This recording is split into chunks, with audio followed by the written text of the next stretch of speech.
Ito, kasama natin ng winner ng kulturang pagtatanghal ngayong gabi, ang champion, ang Triala National High School. Sir, pakilala nga po kayo. Ako po si Ma'am Andrea Marie Corpus. Ako po ang isa sa mga coach ng Triala National High School. And si Sir? Ako naman po ang punong guro 4 ng Triala National High School, Ginoong Jovito J. Duque. Ako naman po si Jimmy S. Donato po, at teacher 3 po ng Triala National High School at isa po sa magturo din po ng coach din po ako. Anong masasabi niyo po na pang ilang beses nyo nag-champion? First time po ito? First time. First time po. First time po? Congratulations. Ilang beses na po kayong sumali? Sa Dalawa. Pangalawa po. Pangalawa po. Sa stage, Opo. Last year, sumali po kayo last year. Pero consolation po. Opo. Ilang po kayong sumali last year?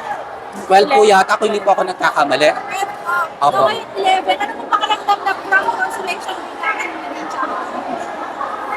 masaya po dahil worth ang aming dedication at yung aming pagtityaga na hangad namin kasi talaga ang manalo. Kaya wala kaming inaksayang araw at panahon para mag-practice at para ipakilala ang barangay ng Triala. Ilang days or weeks po kayong nag-practice? Ano ba? 2 weeks. 2 weeks. Dalawang linggo lang Yes. Opo, 2 weeks lang po siya. Yung pang preparations ninyo na ginawa, gumastos din po kayo. Gumastos kami pero yon ay sa tulong ng aming mga stakeholders, ng mga parents, ng mga alumni na nag-donate para pagsumikapan namin na talagang ipanalo dahil nahihiya kami sa effort ng mga parents, ng mga mag-aaral at ng mga stakeholders namin sa Triala National High School. Maraming tulong ang ginawa nila para kami ay manalo, kaya nagsumikap kami na ipanalo ang labang ito. Kaya po, ngayon, hindi ko pa alam kung saan yung gagamitin.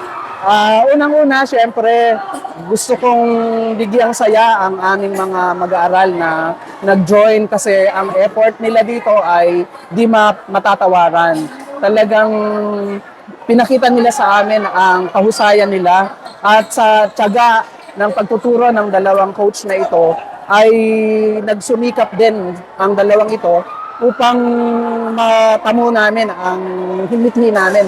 Siyempre, sa isang laban, ang kailangan mo talagang ma-achieve ay yung panalo ka talaga.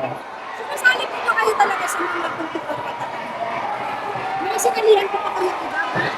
Meron pa po, gaya po nung alimbawa po yung sa modern dance po nakaraan. Modern dance po, nag-runner up po kami doon.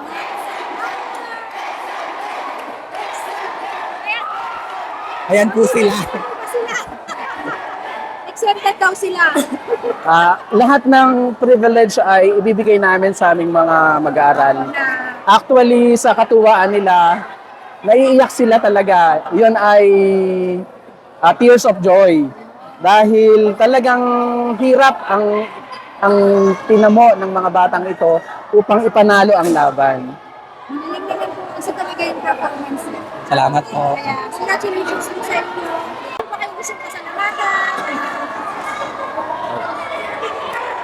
Ngayon po, siyempre po, una po, nagpapasalamat po kami sa Panginoong Diyos kasi binigyan niya po kami ng ganitong talento, yung mga mag-aaral na kayo mabait at kayo talented, at pati po ang aming principal, ang sumampan din, kami po ang dalawa nagturo.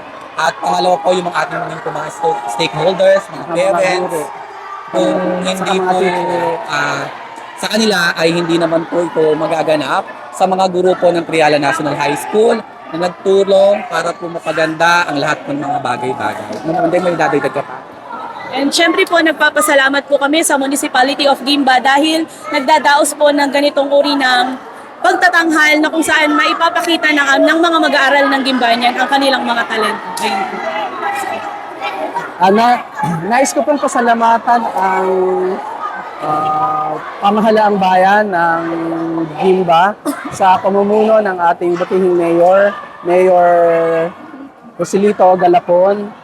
At syempre sa lahat ng mga bumubuo ng committee ng kulturang pagtatanghal, maraming salamat po. Nais ko na rin pong samantalahin ang pagkakataong ito na pasalamatan ang mga magulang, lalo't higit ang mga guro na nagtulong-tulong upang maisakatuparan ang pagkapanalo ng aming paaralan sa pagtatanghal na ito.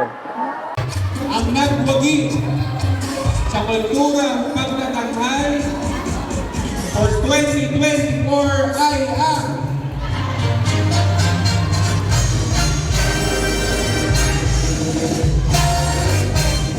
Triana